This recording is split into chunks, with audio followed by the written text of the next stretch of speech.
O Senhor esteja convosco.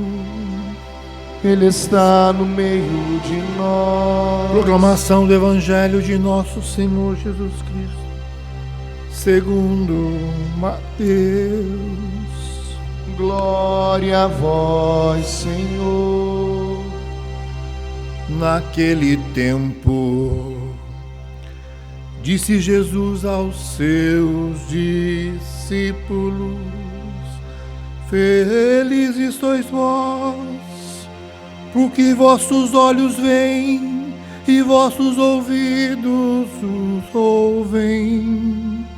Em verdade vos digo, muitos profetas e justos desejaram ver o que vedes e não viram, desejaram ouvir o que ouvis e não ouviram.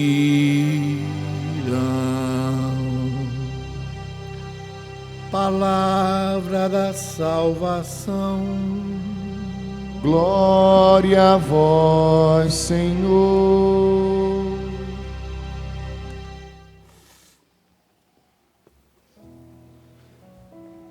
Vamos nos sentando, cantando mais uma vez o refrão do nosso salmo. O Senhor vai dar-lhe o trono de seu pai, o rei Davi. O Senhor vai dar-lhe o trono de seu pai, o rei Davi. Vocês. O Senhor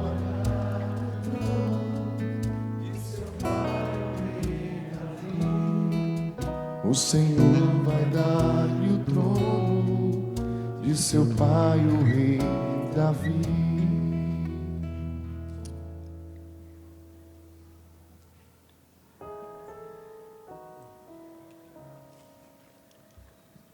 O Evangelho é o mais apropriado para aquilo que estamos celebrando. Os 35 anos da Fundação João Paulo II. Felizes sois vós, eu digo isso para todos os novos, para os colaboradores, para os nossos visitantes. Felizes sois vós, porque vossos olhos veem e vossos ouvidos ouvem.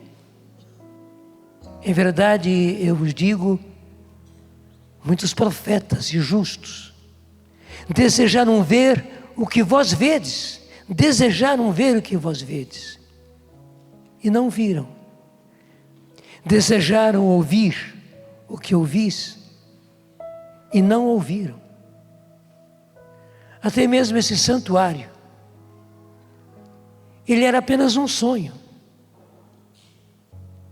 Eu tinha aquela imagem de um lugar alto, um santuário amplo, e eu não influenciei em nada os engenheiros que fizeram esse santuário, mas para mim, essa igreja, eu chamava de igreja, só podia pensar numa igreja. Eu pensava em leque. E Deus o fez. Claro, o trator de Deus foi a Fundação João Paulo II. Mas isso só foi possível por causa de Deus. Então, hoje vocês veem, hoje vocês ouvem, mas muitos desejaram ver, muitos desejaram ouvir e não conseguiram. Nós estamos conseguindo e por isso temos que dar graças a Deus. Hoje é um dia de ação de graças, um dia de louvar o Senhor e dizer: o Senhor é santo, o Senhor é rei, o Senhor é Senhor. Só o Senhor pode fazer essas maravilhas e o Senhor está fazendo, e o mais lindo é que o Senhor não para de fazer. Uma das características da Fundação João Paulo II é essa: ela não para. Não é que nós queiramos, Deus nos impulsiona. E tudo aquilo que as pessoas, por medo, por falta de dinheiro, por situações, querem frear, esse não é o pensamento de Deus. Essa não é a vontade de Deus. A vontade de Deus é que se amplie, se amplie, se amplie, cresça, cresça, mais e mais. Não por nossa vontade, mas porque ouvimos o que Deus nos falou e fazemos o que Deus nos manda fazer. Se diz que Moisés foi o homem mais obediente da face da terra. Eu posso dizer sem medo, a Fundação João Paulo II é muitíssimo obediente na face da terra. Porque sem ter meios, ela foi fazendo, e as coisas estão aí.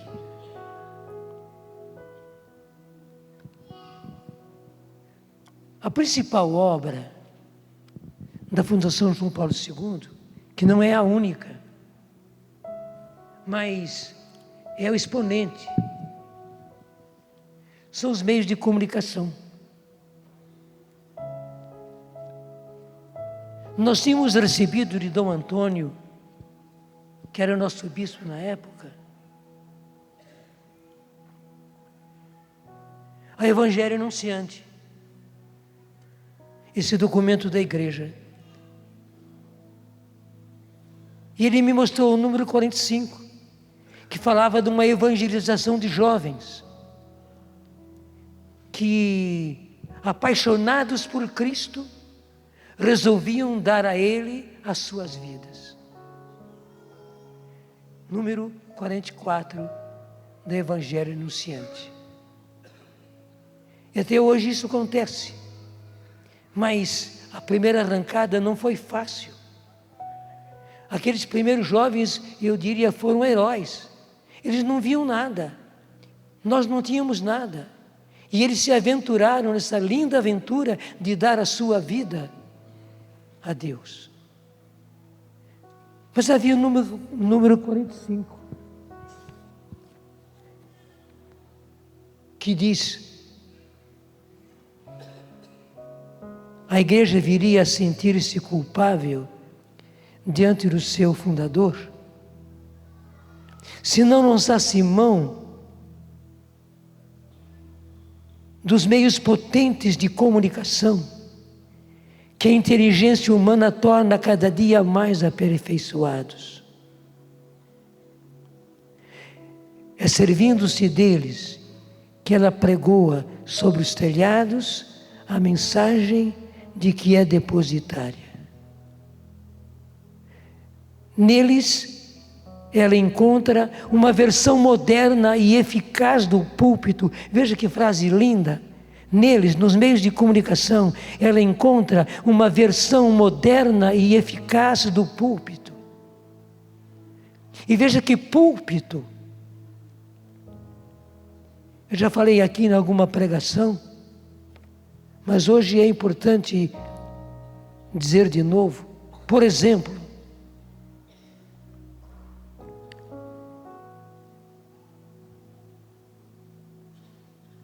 um dos rapazes, que é de família japonesa, esteve no Japão, pregando aos brasileiros que lá vivem. E contou numa palestra, num desses acampamentos, que os brasileiros japoneses, os brasileiros que estão no Japão, estão trocando o dia pela noite nos acampamentos. Eles têm tanta vontade de ver tudo aquilo que acontece no acampamento, que lá é 12 horas de diferença. Então, quando aqui é dia, lá é noite. Quando aqui é noite, lá é dia. Eles, então, de noite, para eles, vêm todas as pregações do acampamento, as orações, as músicas, vêm o acampamento. Descansam no dia seguinte, que para eles é durante o dia. Para depois, no dia seguinte, que é o domingo, eles assistirem tudo que se passa aqui no acampamento. Claro que isso é através da internet, que por um simples celular, ainda mais lá no Japão, né? Você imagina que celulares eles têm, mas não precisa um celular muito especial para isso. Eles acompanham. O Padre Fábio, num desses dias, estava trazendo a mensagem de uma senhora que lá nos Estados Unidos estava pedindo direção espiritual ao Padre Fábio. E ele aqui do Brasil deu direção espiritual para ela. Durante o programa, eu vi esse programa e me encantei. E sei que isso não acontece só aqui no Brasil. Acontece em Portugal, principalmente, onde a língua é a mesma, onde brasileiros que lá estão, mas também entre portugueses, acompanham a nossa programação. E nos outros países, na França, na Inglaterra, os meios de comunicação, como diz o Papa, leva até o infinito a possibilidade de pregar o Evangelho. Neles se encontra uma versão moderna e eficaz do púlpito. Graças a Deus, nós temos um púlpito maravilhoso, um púlpito moderno, um púlpito eficaz, que são os meios de comunicação, e nós não podemos desprezá-los. Você não precisa estar trabalhando diretamente em meios de comunicação, porque nós somos uma companhia de pesca. Para que tenhamos meios de comunicação, precisamos ter muitos outros setores, e todos eles contribuem, todos eles vão na direção dos meios de comunicação, que é o nosso principal meio de evangelização. E nós então nos perguntávamos, como é que vamos realizar essa segunda parte da Evangelho Anunciante? A primeira era a evangelização dos jovens, a segunda era os meios de comunicação. Isso é muito mais difícil. Eu não vou me demorar na descrição disso, mas nós começamos com um programa de rádio, na Rádio Mantiqueira de Cruzeiro, às 6 horas da tarde. Infelizmente perdemos aquele programa, mas foi a bênção de Deus. Vimos que Deus estava aí. Nós conseguimos depois um programa de manhã cedo, às 9 horas da manhã, na Rádio Cultura de Lorena. Conseguimos um programa ao meio-dia, na Rádio de Passa Quatro. E conseguimos um programa às 6 horas da tarde, na Hora de Maria, aqui em Cachoeira Paulista. Então já estávamos abrindo o leque. E o mais lindo é que então nós tínhamos que gravar para todos os dias um programa de rádio, 3 programas de rádio, porque essas rádios estão muito perto uma da outra. Não ia ser legal a gente estar passando o programa de uma rádio na outra rádio, eles nem aceitariam isso. E nós suávamos, e naquele tempo era um suor, para gravarmos todos os dias, para todos os dias, um programa de rádio. Era Deus caminhando. Houve um momento que aqui na rádio daqui, eu perguntei para o gerente da rádio, que se chama, né? Caetano. Eu disse a ele, seu Caetano, quanto custa essa rádio? Eu estava usando. Só que ele disse 2 milhões. Eu dei meia volta, vou ver, e saí sem dizer mais nada. Onde é que eu ia encontrar 2 milhões?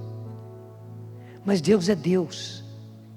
E é impressionante que Dom Cipriano Chagas, lá no Rio de Janeiro, no Mosteiro de São Bento, ficou sabendo disso. Não sei como é que ele ficou sabendo. Eu não contei para ninguém.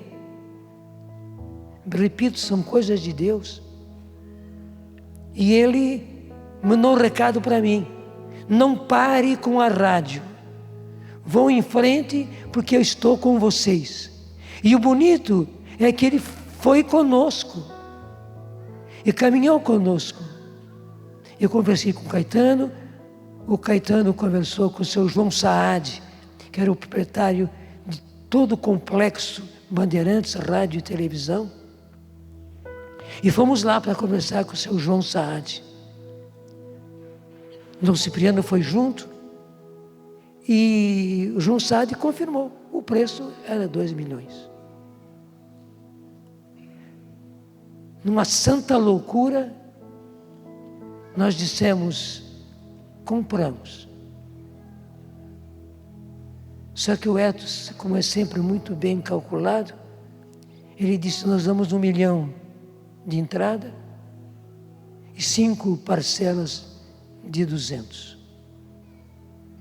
Já imaginou? Nós não tínhamos nada. Dom Cipriano assinou o primeiro cheque de 1 milhão.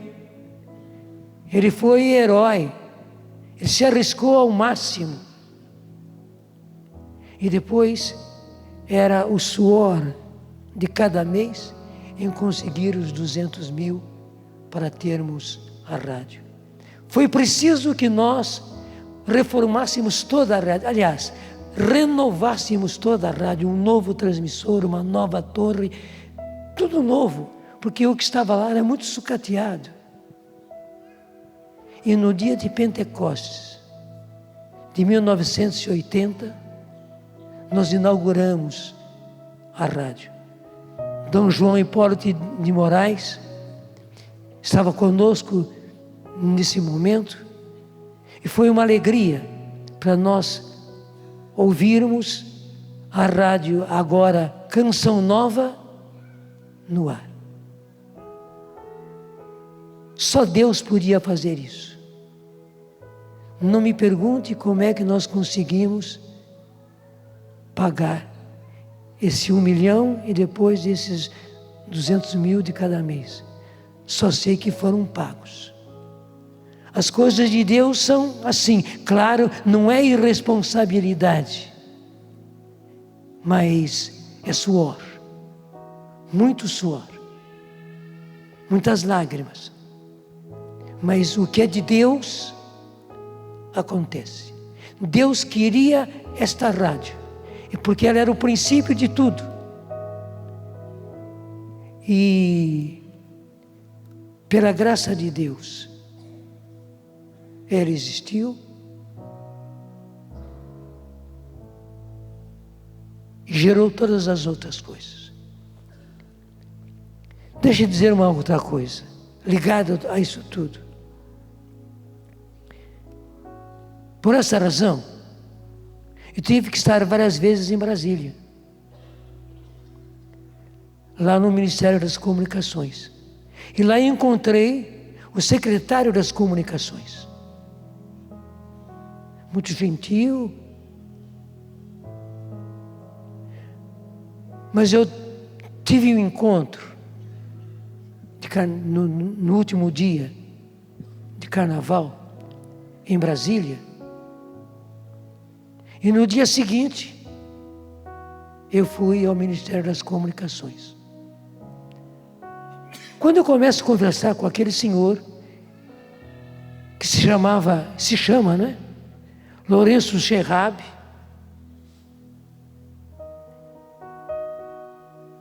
ele perguntou para mim o que eu queria. Eu disse, eu queria as ondas curtas. Porque as ondas curtas são assim, interessante. A onda é curta, mas pelo fato de ser curta, como um estilingue, ela vai mais longe. E eu pedi as ondas curtas.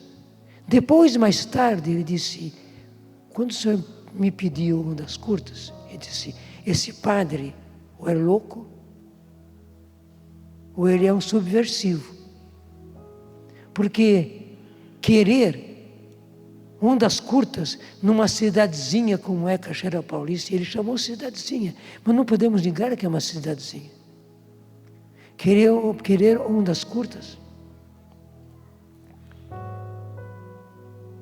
E ele disse, se o senhor não era louco, o senhor era um subversivo, que estava querendo ondas curtas para subverter em lugares longes do Brasil e do mundo. Mas foi muito interessante que na conversa com ele perguntou, foi o senhor que esteve ontem lá no Nilson Nelson? Nilson Nelson é um grande, mais do que quadra, né? É um anfiteatro mesmo, grandíssimo, cabe 25 mil pessoas. É isso mesmo? Um ginásio de esportes, Foi o senhor que esteve lá ontem? Ele disse, foi sim, senhor. Daí ele disse, se o que eu vi ontem, lá no Nilson Nelson, é a religião católica, estou me tornando católico agora. Eu disse para ele, professor, pode se tornar, porque o que o senhor ouviu e viu lá é a Igreja Católica. E ele acabou de contar, dizendo, porque eu fui ao estádio para buscar a minha esposa, já não fui buscá-la. Mas quando eu cheguei, estava totalmente cheio, por todos os lados.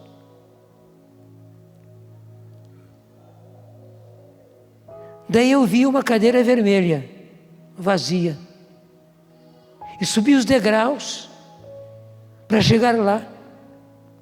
Para minha admiração, quando eu cheguei lá, quem estava ao lado da cadeira vermelha, vazia, era a minha esposa. Eu fiquei admiradíssimo, mas era ela, e eu, pela cadeira vermelha, cheguei ao lado dela.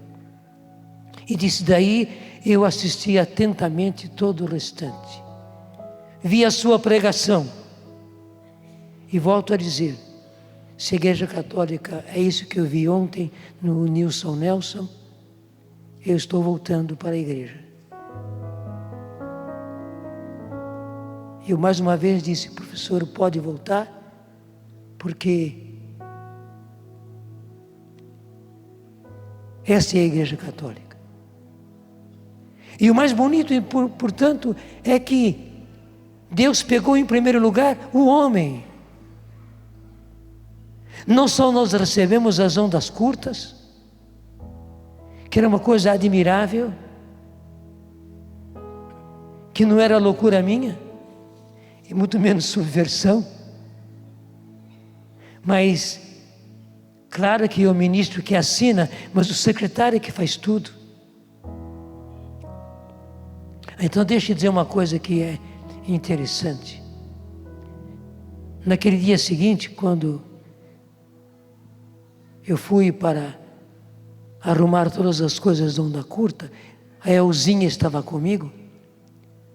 O professor disse, olha, faz o seguinte, para facilitar, vá lá com a minha secretária.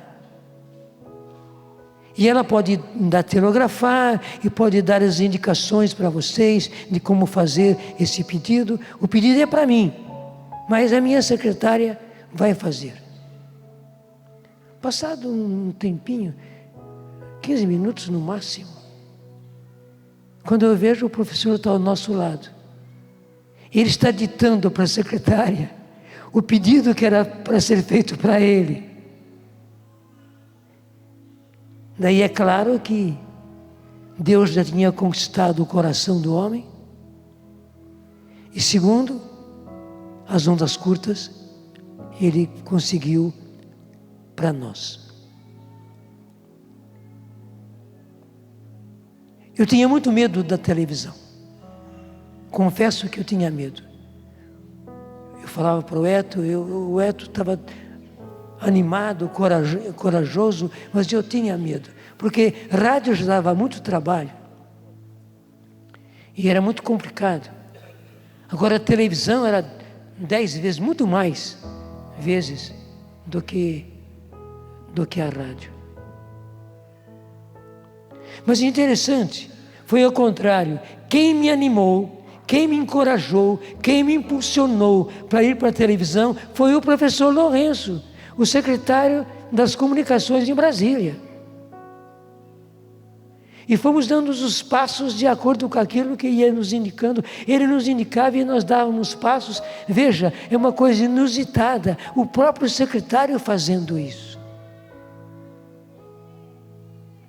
Até que chegou o dia da inauguração da televisão.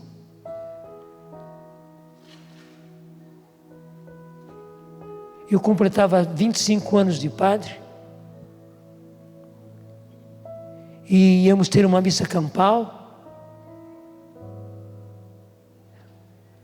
e ia ser transmitido, porque já tínhamos tudo, o transmissor da televisão, a antena da televisão, tudo arrumado. De noite, o professor me telefona e diz: para com tudo, porque um dos engenheiros não entregou os papéis deles. E eu fui para o ministro e fiquei sem graça, porque o laudo do engenheiro não estava. Mas, veja bem, como vocês dizem que tudo pode ser mudado pela oração, rezem, porque as coisas podem mudar. Eu não contei para ninguém, porque se eu contasse, ia desanimar. No dia seguinte, o pessoal encarregado da televisão arrumou tudo, posicionou as câmeras, iluminação, tudo. A missa ia começar às 10 horas. 10 para as 10, me chamam, estou chamando o senhor no telefone. Por causa do que ele falou, eu fui correndo. Cheguei e ele disse: não dá para dar explicação agora. Põe a televisão no ar, depois eu explico. Gente, eu quase arranquei o fio do telefone.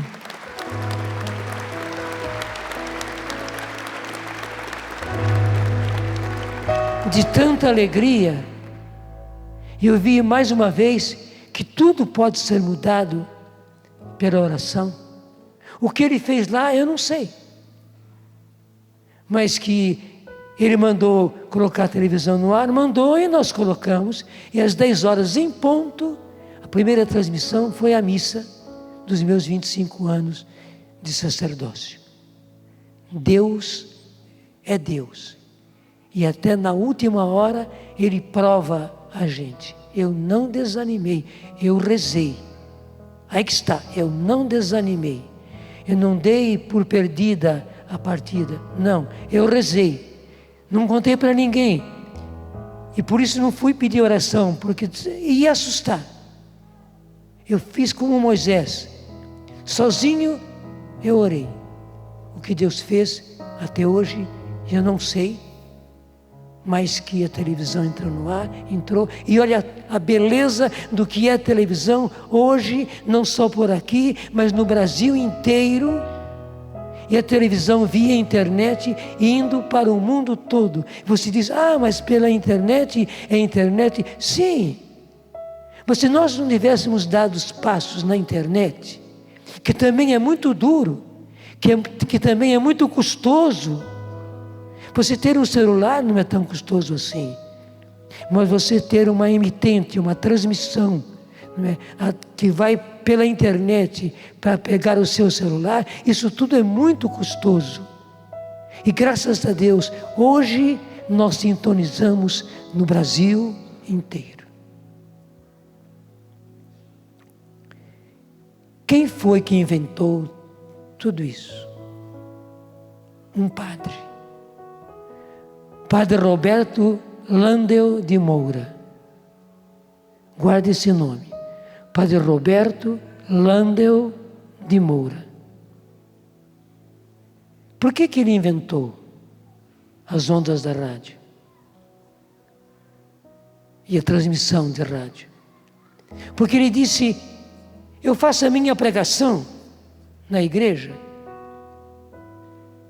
e ela fica só nas 4 paredes da igreja, mas eu preciso que ela atinja as ruas vizinhas, que ela atinja o bairro, que ela atinja a cidade, que ela atinja o Brasil, que ela atinja o mundo. Ele era muito ousado, que ela atinja o mundo. Então ele começou a trabalhar. Ele era um inventor, né? E foi trabalhando e já tinha muitas coisas feitas, prontas. Só que ele fazia tudo isso num porão da igreja. E o povo da paróquia olhava aí aquilo com um olhar de esquerda. E dizia: o padre é feiticeiro. Esses aparelhos que ele está fazendo é coisa de feitiço. Um dia ele foi chamado para atender um doente. Ele foi. Ele desconfiou muito daquele doente, que não era tão doente assim, mas ele fez direitinho o que devia fazer. Quando ele voltou para casa, todos os aparelhos dele no porão da igreja estavam destruídos. Um de nós pararia tudo, desanimaria. Roberto Landel de Moura começou tudo de novo. E segundo ele, como ele tinha experiência da primeira vez, ele fez melhor os outros aparelhos que eram necessários. E no ano de 1900, justamente em 1900, virada do século, lá da Avenida Paulista, ele colocou os aparelhos dele de transmissão. E lá em Santana, porque Avenida Paulista e Santana, os 2 bairros estão no alto, ficaram as pessoas com um alto-falante. Naquele tempo se chamava alto-falante. Ele estava começando, não existia nada antes disso. Ele transmitiu não somente voz, mas numa pequena orquestra. E todos lá em Santana ouviram o que estava acontecendo na Avenida Paulista. Por que Roberto Landel de Moura criou a rádio? E saiba, as rádios, as ondas da televisão são as mesmas, em frequências diferentes, mas são as mesmas. As ondas da internet são as mesmas. Não é nenhuma outra, não, é a mesma. Tudo devido a Roberto Landel de Moura, Padre Roberto Landel de Moura. Por que ele fez tudo isso? Por que ele inventou tudo isso? Por que Deus lhe deu sabedoria para fazer tudo isso? Porque ele queria o que depois ele conseguiu em parte, e hoje nós conseguimos na quase totalidade. Que o que agora está acontecendo nesse santuário, porque está sendo transmitido, vá não só para a Cachoeira Paulista, vá não só para o Vale do Paraíba, não vá apenas para o estado de São Paulo, vá para o Brasil inteiro, e para o mundo. É isso que Deus quer. É aquilo que o Papa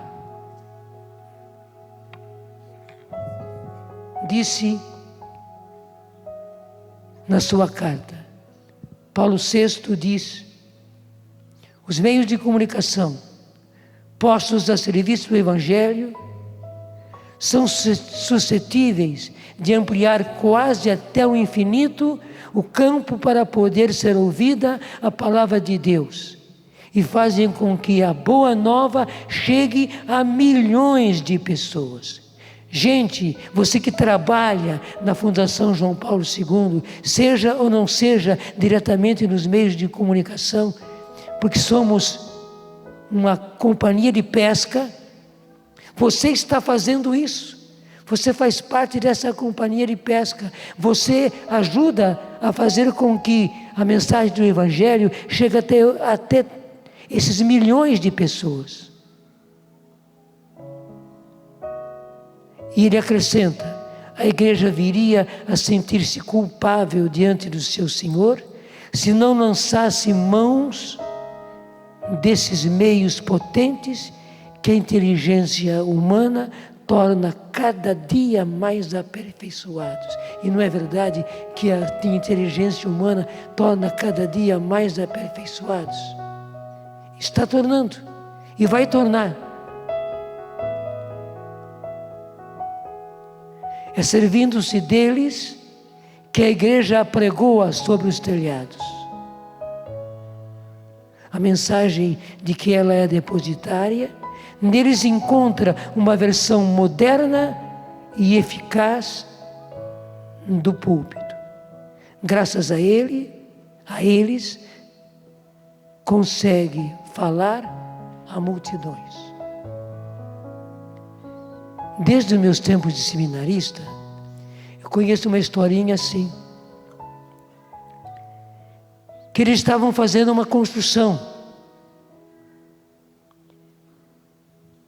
E foi uma pessoa lá para entrevistar e perguntar a ele, a cada um deles: o que você faz aqui? Um deles respondeu: uma coisa super chata, difícil. Eu me acabo nesse trabalho. Foi um outro e ele disse: aqui eu ganho o meu ganha-pão. Aqui eu sustento a minha família. Foi a um outro e disse: o que você faz aqui? Ele disse: eu construo uma catedral. Gente, pela graça de Deus, nós não estamos construindo apenas um púlpito moderno, eficaz, que vai para o mundo. Nós estamos realmente construindo um santuário e uma catedral. Não se sinta apoucado. Pelo contrário, no seu trabalho saiba: eu estou construindo uma catedral. Eu estou construindo uma catedral. Cada um de vocês, padres, você está construindo uma catedral. Digamos todos juntos: eu estou construindo uma catedral. Mais uma vez. Em nome do Pai, e do Filho, e do Espírito Santo. Amém.